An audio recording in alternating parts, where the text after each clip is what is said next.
sugalvojai tapyti saulėlydžius? Koks to buvo pagrindinis motyvas? Bet to, kad mes visi žinome, kad tai yra banaliausia, galima sakyti, tema, viena iš tų draudžiamų temų, jeigu taip galima sakyti. Pažadas. Kažkada dar studentiškais laikais čia kvailiojant ir kai atrodė, kad būsim nežmoniškai sena, apie maždaug 40 metų, sakiau, kad užbaigsiu gyvenimą tapydama saulėlydžius. Tai čia buvo vienas dalykas. Kitas dalykas, tai kaip žinom irgi, kad, kaip tu ir pati sakei, čia ta banalybė, jinai čia į tą temą, kad galima daryti viską, bet ar reikia? O gal reikia? Sakykim, tai viena dar iš priežasčių saulėlydis ir tapyba, tai buvo peržiūrėjus šitą parodą, tapybos čia nėra, Lietuvos dailiai 12. Tai tas trupučiuką irgi yra vienas iš kažkokių kontekstų šito dalyko.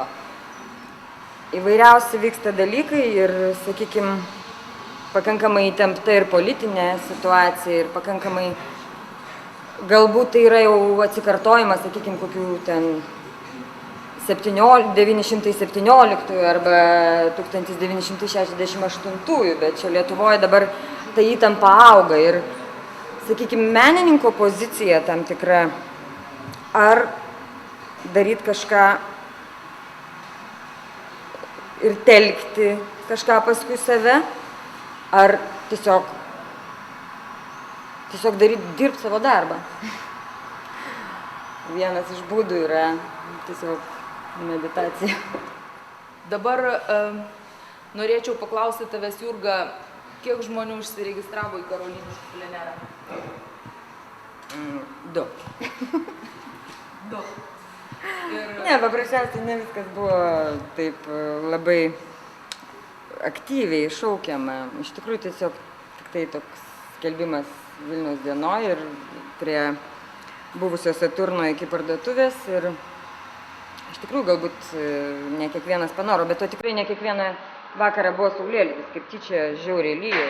O atsiprašau, žiūrint į saulę, tau akise nemirguliuodavo? Mirguliuodavo. Tarsi dažus spalvas skirdavai? Koks skirtumas? Sunku, jeigu netyčia tu pažvelgtum į tą tapytoją, tai iš tikrųjų jinai dengiasi akis. Tas tikrai nelengva, nes užsimerkęs gali ir tapyti.